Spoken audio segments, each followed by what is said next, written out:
Est-ce que c'est un vote sanction qui a fait que, eh bien, on n'a pas voté pour le candidat du parti au pouvoir, Amadou Ba, et qu'on a plutôt soutenu ce candidat anti-système?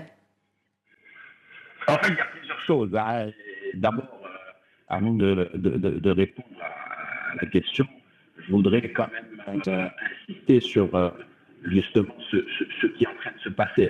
Récemment, j'ai été invité auprès de plusieurs organes de presse pour parler de la démocratie sénégalaise, et tout le monde me demandait est-ce que la démocratie sénégalaise était en danger lorsque les événements du mois dernier se sont passés. J'ai insisté pour dire que avant chaque élection, il y a des soubresauts qui font que, au sortir de ces soubresauts, que faire grandir la démocratie sénégalaise. Et l'histoire se répète, et je crois que c'est important de le souligner, c'est de dire que aujourd'hui, nous avons toujours eu des acteurs politiques qui savent qui sont très fiers de leur démocratie et qui savent qu'il y a des lignes rouges qu'il ne faut pas dépasser, et ça se reconfirme. Donc aujourd'hui, on salue ce qui se passe, mais il y a un mois, c'est vrai que tout le monde était en train de jeter la pierre sur cette démocratie sénégalaise, en se posant beaucoup de questions, mais heureusement, elle se réinvente et elle ressent cette exception sénégalaise qui en fait sa force démocratique, et c'est très important.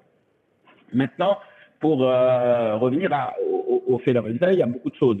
Je disais récemment que pour la première fois, le Sénégal aura à élire un président et non pas à en chasser un, parce que c'est d'habitude, le président sortant n'est jamais candidat. Pour la première fois, le président sortant n'était pas candidat, mais c'est vrai qu'il y avait un candidat qui représentait le système. Et quand on dit est-ce que c'est un rejet, pour que le rejet prenne, il faut que derrière, il y ait aussi quelque chose qui accroche.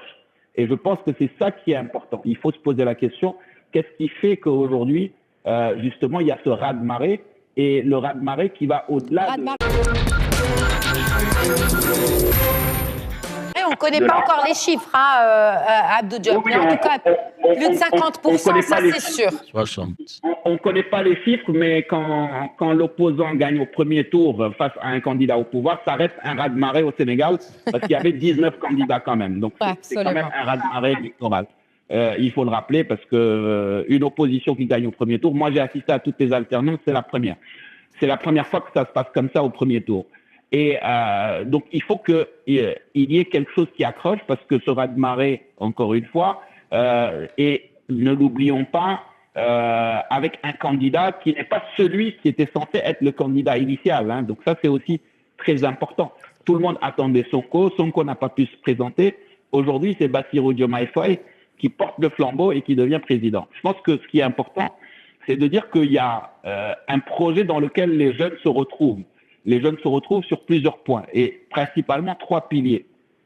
Le premier pilier, c'est effectivement sur cet intérêt pour le développement social, le développement économique et la répartition des richesses pour la jeunesse. Ça, c'est très important, et on a beaucoup reproché au pouvoir en place de ne pas avoir travaillé pour la jeunesse, et on se retrouve avec effectivement une hémorragie sur les départs vers le Nicaragua, vers l'immigration clandestine, parce que la jeunesse est aujourd'hui désespérée, et en ce projet, il retrouve tout un espoir. Le deuxième élément, c'est par rapport à tout... vous savez, le projet, il s'appelle pour un Sénégal souverain, juste et prospère. Et le juste est un mot très important, parce que c'est vrai qu'aujourd'hui, il y a 2 éléments sur lesquels la jeunesse sénégalaise ne se retrouvait pas dans cette notion de juste. C'est la gouvernance et la justice. Pourquoi? Parce qu'effectivement, on l'a vu, la justice, il y a eu beaucoup de personnes qui ont été emprisonnées sur la base de faits politiques et qui ont été libérées juste avant les élections. Donc, ça veut aussi dire que c'était sur la base des faits politiques. Et cette accélération de l'immixtion du pouvoir dans la justice a beaucoup agacé les gens, et donc la proposition d'un Sénégal plus juste accroche beaucoup. Et le deuxième sur la gouvernance, parce que effectivement on a vu aussi que il y a eu beaucoup de clientélisme politique et économique qui a fait que beaucoup de gens sont devenus subitement très riches, et ça aussi la jeunesse n'a pas pardonné. Donc Donc ce deuxième facteur qui regroupe la gouvernance et la justice est un élément très important. Et le troisième facteur, c'est le fait qu'il y a un sentiment d'appartenance, de reconnaissance et une empathie par rapport à quelqu'un qui symbolise la jeunesse. Comme le disait tout à l'heure, je pense que c'est Khalid ou Mustafa, on a eu pendant de nombreuses années des gens qui sont là. Depuis que moi je commence à voter, il y a des gens qui sont dans le monde politique et qui sont encore présents et qui sont encore là. Et les jeunes ne s'y retrouvent pas. Quand vous avez un jeune, on dit plus de 70% de la population à moins de 30 ans, il se retrouve plus dans un Ousmane Sonko, dans un Bassirou Diomaye Faye, que dans quelqu'un qui a 70 ans, qui a peut-être 73 ans et qui se présente aujourd'hui. Donc ça aussi, c'est un phénomène important. Donc toute cette somme de phénomènes. Est-ce que vous pensez que justement ça reste quand même un avantage dans la gestion aussi du pouvoir, être aussi jeune, et aussi c'est une question d'expérience parce que il vient de fêter ses 44 ans, ce nouveau président. Il y a bien évidemment son expérience politique, mais pensez-vous qu'il ait suffisamment d'expérience politique, ou c'est en fait le fait qu'il soit aussi en duo avec son qui va aussi l'aider dans ses nouvelles fonctions? Sonko est aussi très jeune. Je pense que, si on parle d'expérience politique, je pense que le fait comment tout a été géré pour passer à travers les mailles du filet de la candidature et même en étant en prison, pouvoir mener une campagne électorale jusqu'à gagner au premier tour, on ne peut plus parler d'expérience politique. Là, ils ont démontré très clairement toute l'expérience politique. Maintenant, l'expérience de gestion de la chose publique, ne l'oublions pas encore une fois, depuis quelque temps, on parle beaucoup de deux choses, et moi, j'ai beaucoup insisté là-dessus ces derniers mois, pour dire que le Sénégal ne peut pas être géré par un messie, ou c'est pas un pouvoir qui est messianique. Il faut qu'on ait cette culture d'avoir une équipe solide et d'avoir un projet sur lequel on construit le futur. Et ça, je pense que c'est deux éléments qui sont importants.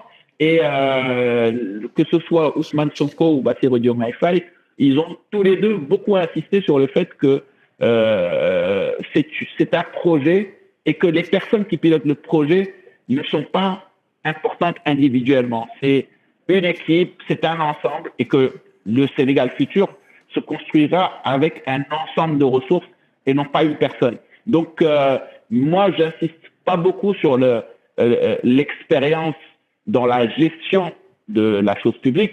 Il y a des gens qui peut-être étaient beaucoup plus expérimentés et qui n'ont pas délivré des résultats. Et aujourd'hui, peut-être que c'est l'occasion justement de revenir à des fondamentaux, c'est-à-dire un vrai projet de société et incarné par un ensemble de personnes et une équipe. Et je pense que c'est en ça que aujourd'hui le président Bassirou Diomaye Faye, même si les résultats ne sont que provisoires, mais bon, aujourd'hui très clairement avec tout ce qui a été dit, tous les appels des différents candidats, il n'y aura pas de contestation. Et je pense que c'est en ça que aujourd'hui le président Bassirou Diomaye Faye présente un véritable espoir que les choses vont évoluer, qu'on ne sera plus dans du clientélisme, qu'on aura les bonnes personnes aux bonnes places, et parce que dans le projet, ça aussi c'est un élément important, c'est que c'est au-delà d'une question de parti, il faut trouver les compétences là où ils sont et mobiliser les compétences nécessaires pour mener à bien un projet de société pour un Sénégal justement souverain, juste et prospère. Mais est-ce que ça va se faire pendant le mandat de ce président? Est-ce que c'est un projet qui peut être porté par un président et achevé dans le même mandat? C'est ça la question. Mais quand on fait un projet présidentiel de développement, on ne fait pas un projet sur juste un mandat. On fait un projet de développement sur une période qui est une période de développement. Justement, l'un des grands défauts de beaucoup de pays et de beaucoup d'acteurs politiques, c'est de faire des projets à une dimension du mandat. Aujourd'hui, le projet, c'est un projet de société du Sénégal. Oui, mais il y a l'alternance politique aussi qui s'impose. Oui, mais même s'il y a l'alternance politique, on ne peut pas construire un pays en faisant des projets sur 5 ans. On doit faire un projet sur long terme. D'ailleurs, le plan Sénégal émergent a été fait sur un horizon 2035, lorsque Macky Sall prenait le pouvoir en 2012. Exact, C'est ce qui était salué. Il faut que ce soit un horizon long terme. Et l'idée, c'est de dire, il faut que aujourd'hui, justement, le projet, les gens l'ont qualifié de panafricaniste de gauche, de anti-français, mais c'est une qualification qui ne traduit pas le vrai projet. C'est encore une fois un Sénégal souverain, juste et équitable. Non, mais lui, il est pour la rupture, hein, en tout cas. Ça, c'est lui qui l'avait déclaré. Il est pour un projet de rupture. Pour la rupture par rapport à des pratiques. Et c'est pour ça que quand on dit anti-système, c'est par rapport aux pratiques en place aujourd'hui. Et c'est pas de dire il y a un système qui existe, c'est de dire aujourd'hui, il y a des pratiques en place qui découlent d'une gouvernance que beaucoup décrivent et le projet s'est mis en opposition à ce système pour venir en rupture. Quand on dit rupture, c'est rupture par rapport aux pratiques de gouvernance, rupture aux pratiques liées au clientélisme, qu'il soit économique, politique, etc. Rupture par rapport à la manière de gérer les partis politiques. Il y a beaucoup de points de rupture et ça, c'est aussi extrêmement important. Après, bien entendu, ils savent bien qu'on est dans un monde ouvert, qu'on est dans une zone de libre-échange. Et quand vous lisez le projet, que je connais très bien, il y a des sujets d'intégration économique régionale, il y a des sujets d'implication du secteur privé national, parce que qu'on le dise aussi, aujourd'hui, il y a un vrai sujet sur l'implication du secteur privé sénégalais dans les affaires. Et moi, d'ailleurs, je l'ai dit souvent dans mon ouvrage, la croissance sénégalaise est très extravertie parce que effectivement, elle est essentiellement exportée et ne bénéficie pas aux populations. Donc cette rupture est une réalité. Maintenant, bien sûr, il y a le projet et après il faut le mettre en œuvre. Il y a la réalité, absolument, absolument. Les populations sont très nombreuses.